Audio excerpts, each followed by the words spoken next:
Hello and welcome to Weird Around Illinois. Something that a lot of people have been talking about lately is this interstellar object called 3I Atlas. Now, some people think it's just a comet, some people think it's something more than a comet, some people think it's an alien spacecraft. We're going to tell you what we've found out about it. So let's do that and let's get weird. So, the first thing you should probably know about this interstellar object is that it is passing through our solar system right now. And it is the third verified interstellar object to pass through our solar system, meaning that it did not originate in our solar system. Now, whenever something comes from outside of our solar system, it kind of attracts special attention. And so it is with this one. And we've been watching it for quite some time with this very, very powerful telescope that we have, the most powerful telescope our civilization has ever made, which is in orbit about 1 million miles away from Earth at a place called Lagrange Point, kind of a parking spot in space. And it's been taking images of this object that they're calling 3I Atlas, and they've been able to learn a few things about it. First is that it's very, very old. It entered our solar system, and it came from this thick disk of stars in the Milky Way galaxy. It's like made of predominantly gas and dust, but we'll get more into that in a little bit further on. But what they're able to tell is that this thing is about 7 billion years old. Now, the sun, by comparison, is only 4.6 billion years old. So that means that this thing's like 1.5 times as old as our solar system. Oh, man. Yeah. It's moving very, very fast, and that's actually how we know that it's interstellar. It came from beyond this cloud of icy cometary objects known as the Oort cloud, and it has a speed that's faster than any Oort cloud object could achieve by falling into the inner solar system. That means that it's moving at basically 137,000 miles per hour, which is, about as fast as I-94 on a Saturday afternoon, but we'll not go there. But much faster than any object falling from the Oort cloud could ever achieve. So we know that it couldn't achieve that kind of velocity anywhere in our solar system. It had to be from outside. That is truly remarkable. And as you mentioned in the introduction here, a lot of people have been finding small pieces of evidence that have led them to believe that this isn't just a comet. This could be an anomaly. This could be an alien ship that's being controlled by real aliens. And here I'm going to go over a few reasons that where most of this information came from. Avi Loeb, a physicist, I think he's in a university, if I'm not mistaken. I don't know where, though. But yeah, let's get into this. So, one piece of evidence that he pointed out was that the object's nucleus is about 1 million times larger than another confirmed comet, called 1L Oumuamua. I don't know how you pronounce that. Everyone calls it Oumuamua. Okay. That's it right. I forget what that means in Hawaiian. I think it's called the visitor or the traveler or something. Interesting. But it was the first interstellar object we ever discovered. And strangely enough, when we discovered that one, everyone made the same claims they're making about this one. That because it's from outside the solar system, it must be an alien probe of some sort. Yeah, so there are similarities, and once more, the bigger the better. So that's, a fair reason to say, there's something very unique about this, and something that definitely has our attention overall. This has also had a very odd effect on its anti-solar jets, which is just the tail that faces the sun. I do not have details on that, to be honest. I'm not a physicist. He knows a lot more on that than I do, but that's all that I've read. Yeah, I've got some stuff on that. People were apparently thinking it was firing thrusters that was doing that. Yeah, that's interesting. And is that because the tail was pointing toward the sun instead of away from it? It was because of viewing angle, it looks like. Okay. The Earth combined with heavier dust particles in the tail, apparently it couldn't be pushed away by solar radiation. So it was basically pushing back towards the sun.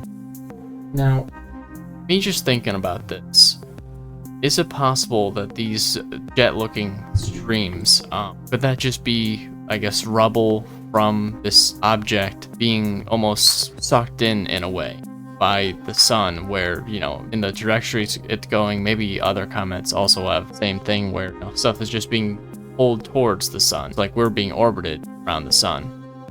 It's possible. It's not normal behavior for an object of this size moving at this speed to have a tail like that. I think that's what kind of catches everybody off guard. They're thinking it probably shouldn't have a tail, but that doesn't mean it's impossible for it to have a tail. I'm just trying to understand both sides of this right there.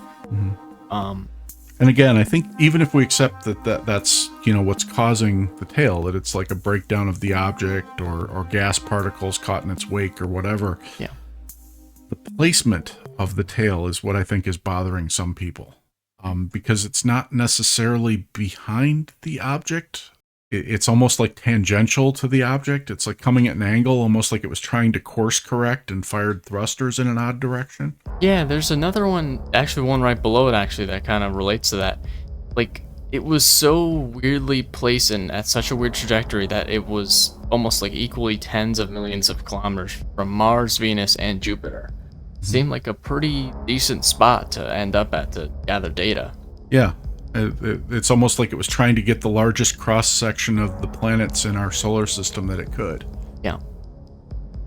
Then another one here is that its gas plume contains a lot more nickel than iron, which is found in a lot of industrialized nickel alloys. I'm assuming we use that a lot in space, that alloy. I don't know the reason why, but... Apparently, they thought there was a lot of like carbon dioxide in there too. Really? More than usual. Yeah, and a lot of like carbon compounds, like carbonyl sulfide, which is like a carbon atom with an oxygen and a sulfur atom, similar to carbon dioxide. There's also cyanogen, which is like carbon and nitrogen bonded together with a second pair of the same atoms. A lot of carbon. And, you know, carbon on Earth, at least, is one of the main building blocks of life. So that also kind of calls a little bit more attention to it. The object's gas plume also contains 4% water by mass, which I don't really understand this one myself, but apparently water is a primary. Oh, okay. So he's just referring to how water is a very useful thing when it comes to generating life and how aliens could be within this. Yeah, it's also very useful for cooling. So if it's got some sort of really hot running engine in there, it may need to keep water with it to cool it. Okay, using water as coolant. Yeah. Interesting.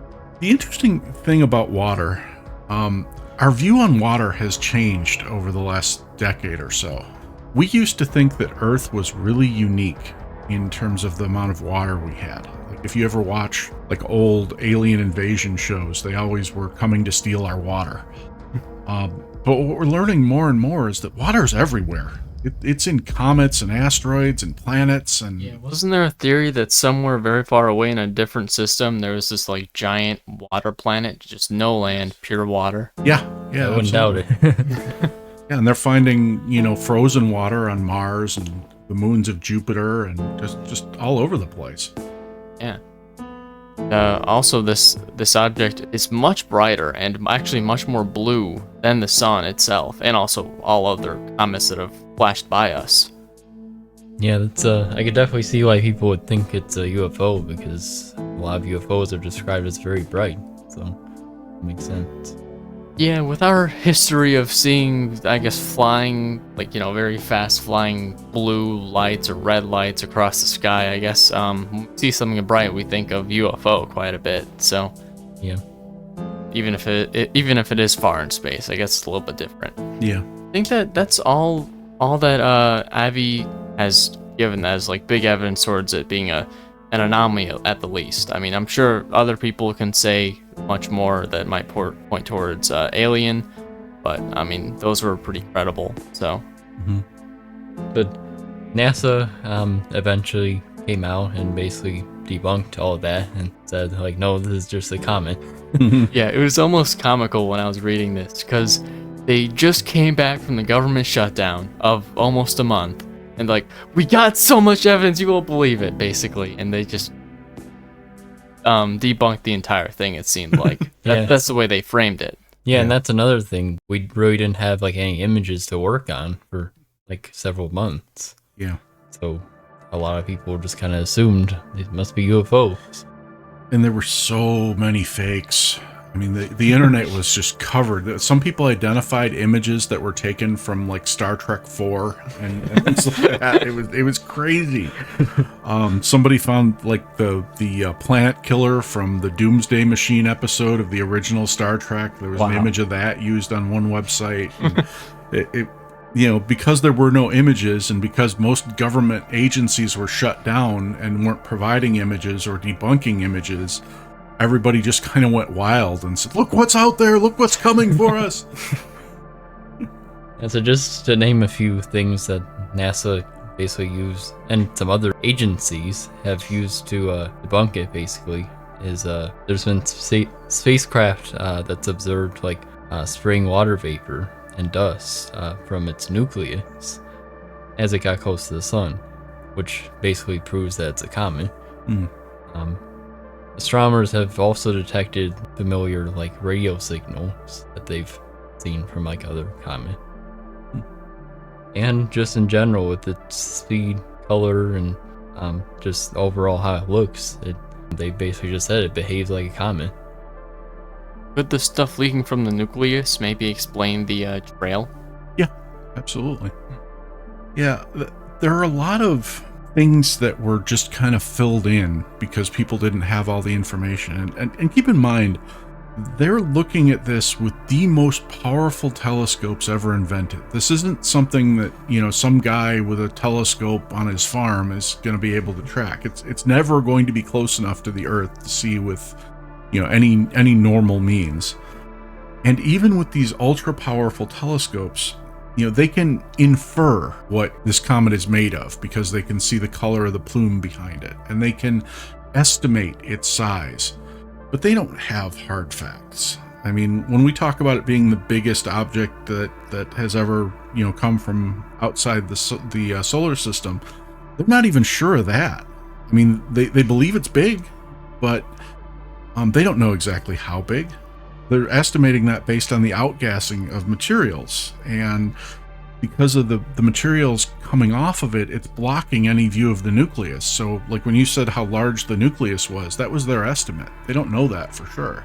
It could be a really tiny nucleus with a big cloud of gas around it. It could be as small as 0.2 of a mile in size, but it could be as large as 28 miles in size. And as to what it's made of, again, they're doing all these analyses based on the colors they're seeing as the stuff comes off of it. Yes, a lot of those things that they detected in there, the nitrogen and the carbon and the water, those are not necessarily normal for a comet, but they're also not necessarily normal for a spacecraft either. They certainly wouldn't be emitting those things in its exhaust if it was a spacecraft. That would be like if a spacecraft were coming apart. Yeah. So it that kind of lends credence to the idea that this isn't a spacecraft or a probe of some kind. And as you touched on before, it's moving in such a way that it is going to see a lot of planets in the solar system, but it's not going to be tremendously close to any of them. I mean, it passed Mars. It was like 18 million miles from Mars. It's going to be 60 million miles from Venus. The closest it's ever going to get to Earth is going to be like 170 million miles, which is like just a tiny bit less than how far away Mars is. And then on its final approach, it's going to pass close to Jupiter. It may pass closer to Jupiter than it did to any of the other planets.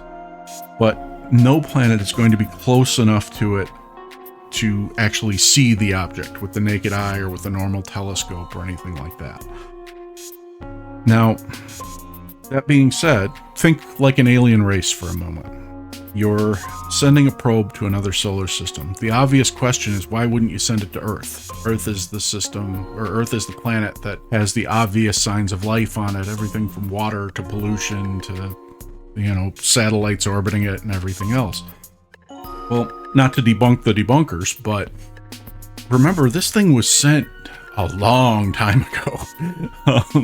Yeah. It's even at the rate it's moving now. We're talking thousands of years ago that it started its journey. And thousands of years ago, you wouldn't have seen the Earth that we're seeing right now. And let's go further out onto the conspiracy theory ledge here, and let's just say for a moment that there's truth to the idea that there was life on Mars before there was life on Earth. Now suddenly you have a probe that's heading close to Mars from outside the solar system, and that kind of makes a little bit more sense. That's my one argument for it being something more than just a comet. I believe it's just a comet too, but I'm trying to be fair to both sides. I thought I'd air that one out. Well, Yeah. you never know from where we're hearing the sources. Mhm. Because, NASA's part of the government. And all kinds of shady stuff happens to the government.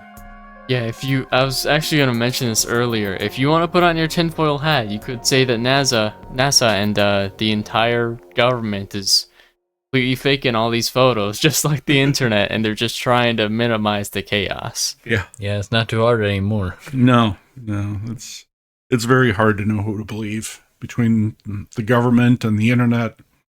Yeah. It's what's Space Force saying? What's Elon Musk saying? What's Jeff Bezos saying? They've all got spaceships. Yeah, maybe if we get like all four opinions, then we can mash it together and see the average answer. Well, Elon, I know, said that he's sure it's a comet. Okay. That I know. Okay. The smartest man on Earth. Yeah. According to some, we're not endorsing that idea. Yeah. But it has been spoken to us many times that he is the smartest man on the planet. So you can do with that what you will. So what do you guys think?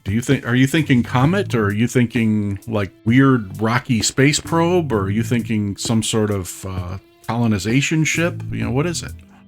Yeah, I'll be completely honest. I think it's a comet.